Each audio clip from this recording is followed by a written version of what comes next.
Tunggu dia turun. Happy Ulang tahun ini Ibu.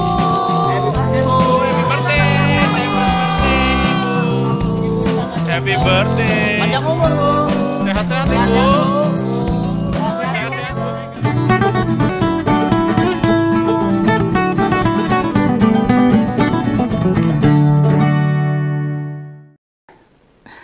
Bicara tentang partai politik, PDI Perjuangan adalah satu-satunya partai yang memposisikan sebagai oposisi. Nah, PDIP sekarang tentu tantangannya makin berat. Kemarin waktu ada acara pembekalan anggota DPRD, salah satu pamaterinya itu Rocky Gerung. Kita kenal Rocky Gerung, seorang kritikus yang vokal cukup kita kenal. Nah, kebetulan Bung Rocky datang dengan mengenakan jaket hitam merah. Warna itu identik dengan partai pimpinan Mbak Mega, PDI Perjuangan. Lah, usai acara itu, banyak itu penggiat-penggiat medsos, utamanya yang benci sama PDIP, menarasikan atau membangun opini seolah-olah bekas dosen filsafat itu bergabung dengan partai kepala banteng moncong yang mencereng itu. Bahkan di beberapa komentar ngompol ada yang menanyakan soal hal itu. Oh Pak Begawan, tolong itu dibahas. Oke. Nah sebenarnya agak ngaget nih itu. Mengejutkan sekaligus aneh. Bung Rocky kan juga bukan kader partai manapun. Dia orang merdeka seperti Begawan kayak gini nih. Dia juga bukan tahanan politik atau bekas terpidana kasus besar misalnya. Atau dia pernah habis-habisan mungsuan dari dulu dengan elit PDIP, kan ya tidak. Fair-fair saja dan fine-fine aja lah, baik-baik aja lah. Apa salah dan dosa Bung Rocky? Lah apa para pendukung pemerintah iri dengan kedekatan Bung Rocky sama partainya Mbak Mega ini? Lah nek mau ngajak masuk ke partai pendukung pemerintah, ya ditarik lah. Diajak, dia ngomongin dulu ditembung atau gimana, itu tak jamin itu. PDIP tidak akan pernah keberatan sama sekali, orang ngeboti itu. Lalu apa kalian itu pada kesengsem dengan cara bicara Bung Rocky dalam menyampaikan makalahnya, pendapatnya, opininya dengan paparan atau alur logisnya itu loh. Atau ungkapan-ungkapan yang dipetik dari berbagai filsuf dunia di luar kepala itu. Bung Rocky itu. Om Begawan sendiri ya itu biasa wae, tidak ada yang aneh, tidak ada yang istimewa, tidak menganggap dia orang yang spesial atau yang tiada duanya di negara ini. Nah daripada nerima Bung Rocky, ya pilih anak-anak muda dengan otak yang encer. Stoknya lebih banyak. Yang suka bicara filsafat atau ilmu pengetahuan modern. Banyak. Ya sudahlah. Masa hanya ngisi acara di partai berlambang bandeng ini pada kelabakan sampai sudu langit. Pada gabut. Pada deg-degan. Ngapain lah. Biasa aja lah. Jangan usah gumunan. Dulu waktu PDIP sama Jokowi masih jalan bareng. Bung Rocky itu ya tak pernah mandek, tak pernah berhenti untuk nyorot itu semua, mengkritisi Jokowi dan mengkritisi PDIP. Dan PDIP biasalah dikritik. Malah sempat juga ngeritik Bu Mega loh, pernah, dan dibiarkan saja. Kritik itu kan membangun jika kita ambil sisi positifnya. Nah akhir tahun 2023 PDIP memang sempat melaporkan mantan dosen UI itu ke Bareskrim. Namun kan laporannya dicabut. Enggak dilanjutkan lagi karena semakin paham sebagai partai besar dan modern. Apa yang pernah PDIP memerintahkan kadernya geruduk ke rumahnya atau tempat tinggalnya Rocky? Kan tidak. Ya, selama 10 tahun kemarin itu aman-aman saja mengkritik kepemimpinan pemerintah yang diusung PDIP, sah-sah saja. Penting, dan di awal Begawan tegaskan, itu belum saya temukan satupun sumber atau informasi yang menyatakan si Bung Rocky yang awet belum menikah, masih jomblo sampai sekarang ini, resmi bergabung ke PDIP belum ada kabar. Belum ada. Tidak ada satu pihak pun yang menyatakan sebetulnya memastikan Rocky Gerung sah sebagai kader PDIP, belum ada. Kalau ada yang menyampaikan hal itu, tak pastikan informasi itu hoax. Tujuannya buat apa sih? Ya buat ngobrak-abrik partai banteng ini. Memberi citra negatif. Buat jadi peluru nyerang PDIP.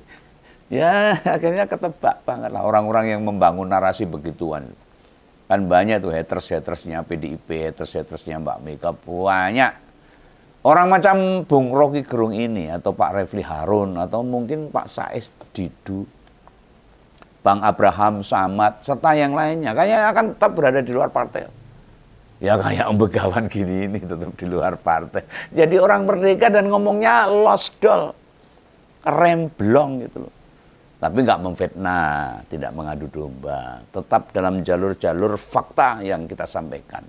Jadi ngomong mohon tidak terseret atau mudah percaya bahwa si kritikus itu join dengan Partai Merah.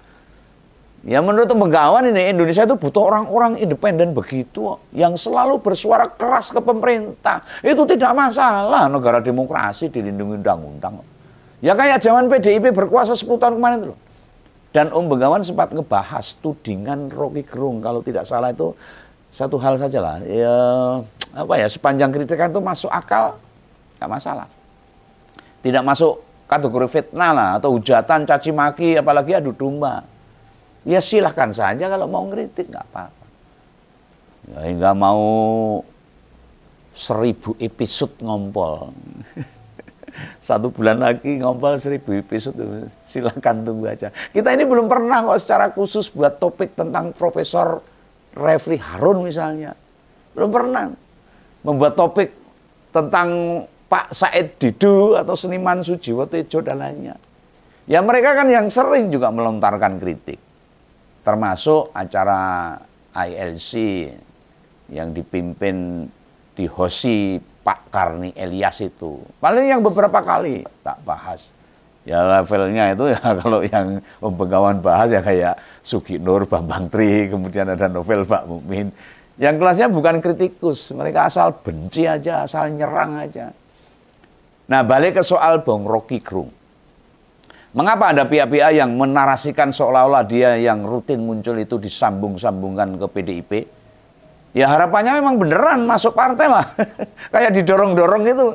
Dan berharap kelak ada blunder yang dia lakukan. Itu bisa buat bahan rame-rame ngeroyok partai banteng pimpinan Mbak Mega ini. Ya kan selama ini susah buat ngejatuhin partai banteng itu. Dikeroyok di mana-mana ya tetap tegak. Dan tegak lurus.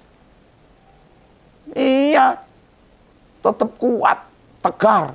Dulu masih ada Jokowi sama Gibran yang diserang. Sekarang malah bapak sama anak itu yang angkat kaki. Para kritikus nasional itu nggak mudah join sama partai politik. Beda kayak orang biasa macam-macam kita yang nggak punya kepentingan atau tidak punya beban untuk memberikan pendidikan politik kepada masyarakat.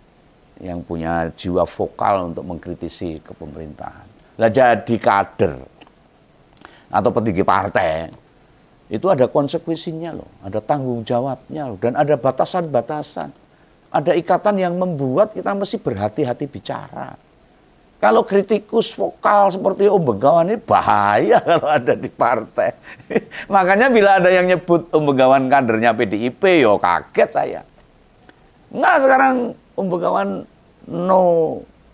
bukan orang partai, orang merdeka. Meskipun saya tetap punya kecintaan lah kepada partai-partai nasionalis yang tetap konsisten untuk memperjuangkan demokrasi, konstitusi dan aturan-aturan yang berjalan di negara kita. Menyangkut prinsip bernegara lah pokoknya. Nah kalau selama ini sering bersuara menguntungkan partai Bu Mega, suaranya Om Begawan ini, ya memang tak akui. Partai lain nggak cukup tegak kok jaga konstitusi. Beda sama PDIP. Hanya bila bergabung secara resmi, ya punya KTA, ya jelas enggak. Kita ini lebih suka berada di luar, merdeka. bisa menyampaikan kritik dengan bebas, bisa melontarkan pandangan ke siapapun tanpa harus bertanggung jawab kepada partai.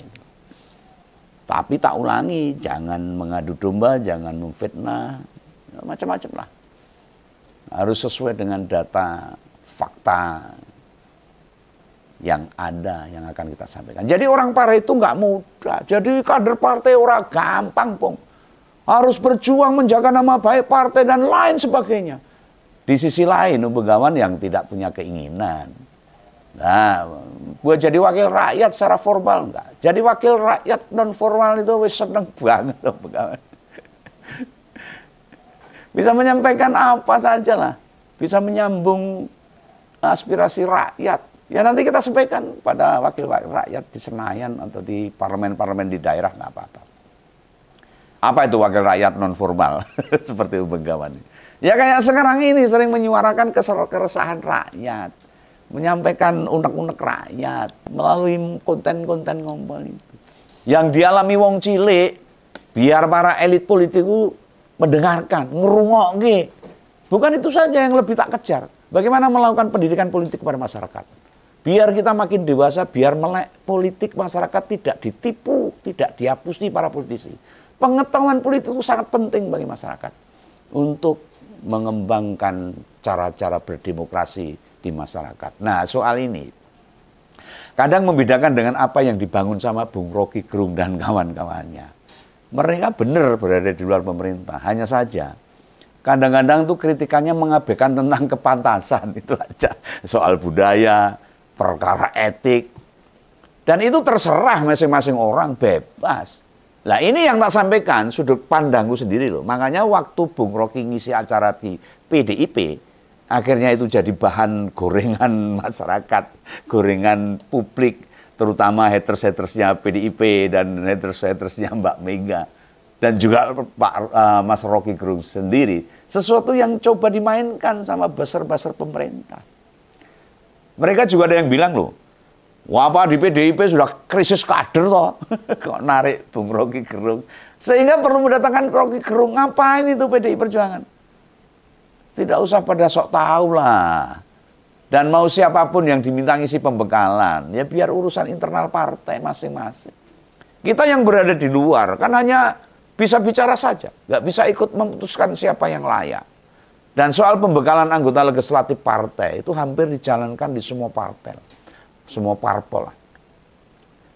Untuk memberikan isian kepada para anggota DPR, baik pusat, provinsi dan daerah, kota dan kabupaten. Lah mau bagaimanapun di antara legislatif yang terpilih, kan ada orang baru juga yang baru sekali jadi anggota dewan. Secara subjektif pembekawan menilai loh.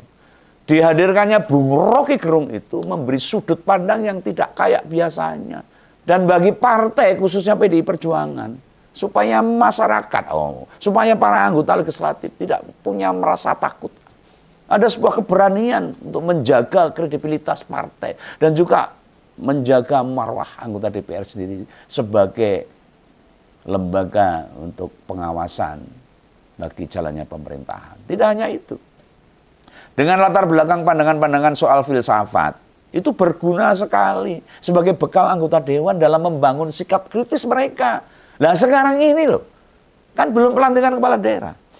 Jadi wakil rakyatnya mesti diberi alat dulu lah buat memperjuangkan rakyat dengan baik, menjadi saluran kemauan keinginan rakyat kepada pemerintah. Lah Bung Rocky hanya salah satu narsum, salah satunya itu Bung Rocky Gerung. Tidak ngisi semua materi. Ada banyak tokoh lain yang juga dimintai mengisi acara. Ada Bu Menteri Keuangan, Mbak Ani itu, Begawan paham banget lah. Para kubu sebelah ini mengalami rentetan isu yang tertuju ke pemerintahan atau peristiwa-peristiwa politik yang bikin mereka gabut, bingung. Lalu gimana cara membantahnya? Sehingga begitu tahu Bung Rocky ngisi acara di PDIP, langsung saja dibelak-belokkan, digambarkan seolah-olah dia bergabung ke partai itu dan digoreng-goreng. Dan bisa tak jamin itu, tidak ada satupun petinggi di PDIP merespon serangan beginian itu. kuno kalau dilayani. Ada opini resehan kayak gitu kok dilayani oleh PDIP. Ya rugi. Dan Bung Bengawan sekarang baru paham ini. Mengapa partai ini diam saja tidak diajak bergabung ke pemerintah? Nah ini ada hal-hal besar yang memang jadi perhatian PDIP. Yang masih diperjuangkan. Dan itu perkara konstitusi. Partai ini tidak pernah khawatir, tidak pernah gelisah, apalagi takut bila kalah pemilu atau pilpres. Bagi yang ingat bagaimana pilpres 2004 dan pilpres sekarang. Adakah yang melihat signifikan sikap partai ke pemerintah? Di periode itu kan sama-sama tidak menempatkan kader sebagai menteri. Ayo coba apa? Sorotan ke pemerintah. Tahun 2004 hingga 2014, PDIP itu fokus dan tak pernah lelah mengkritisi banyak kebijakan pemerintahnya Pak BY waktu itu. Nah sekarang, selain beberapa kebijakan yang belum jalan dan fokus partai itu lebih banyak bicara tentang pengkhianatan, tentang etika, tentang siapa yang lupa diri. Nah selain itu perkara perubahan konstitusi hanya demi kekuasaan dan sering jadi topik yang disampaikan Bu Mega. Ya sama seperti tema yang sering dibawakan oleh Bung Rocky. Soal bahayanya syahwat kekuasaan yang tidak disadari oleh rakyat. Nah sebenarnya ini tidak soal Jokowi loh. Tapi rasa rakusnya, sifat serakahnya yang kemudian membuat konstitusi tidak bisa berdiri tegak. Konstitusi hanya jadi alat kuasa. Di sisi lain partai politik yang semestinya sama-sama menjaga konstitusi tidak berdaya, pasrah. Ini membahayakan negara. Ini mengancam kedaulatan rakyat. Ini membesarkan api yang bisa membakar demokrasi kita hingga tak tersisa. Ya pasti banyak orang ngiranya kami ini sekedar membenci Jokowi. Oh enggak, salah besar. Andai kan dia melepas, membebaskan, apalagi mau narik diri dari berbagai kepentingan politik, suara-suara atau sorotan pada dia bakalan meredam. Dan yang tak sampaikan ini beda dengan apa yang sering diutarakan oleh Bung Rocky. Pak Didu, Dr. Tifa, Bahamin Rais, dan geng-gengnya semua itu. Mereka fokusnya pada personal, individu, pemegang kekuasaan. Sementara Bu Mega dan PDIP, syahwat kekuasaan yang harus dibuang jauh-jauh. Mungkin ada beberapa ngompolers yang bingung. Memang bedanya di mana? Lalu apa yang beneran? Si mantan itu rasa pengen genggam kekuasaan itu beneran gede loh. Bung Bengawan sering ngupas lah. Perkara-perkara soal syahwat atau juga bicara tentang kemampuan atau kualifikasi yang dimiliki wapres jadi pimpinan masa depan yang tambah memprihatinkan. Presiden kita sekarang malah begitu menang dan dilantik kayak wis asik dengan urusannya sendiri. Dalam 100 hari wis 3 kali melakukan kunjungan ke luar negeri dengan hasil yang nggak jelas.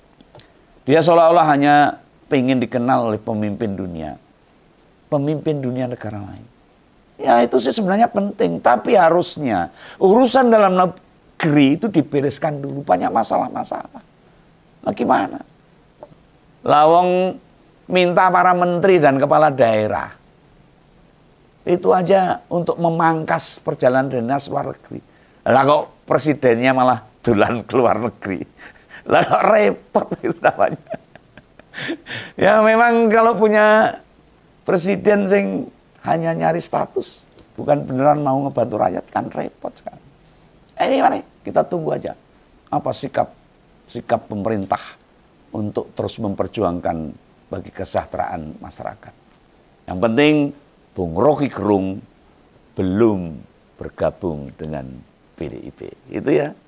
Salam pembukaan, salam ngumpul. Jangan lupa subscribe. Dadah.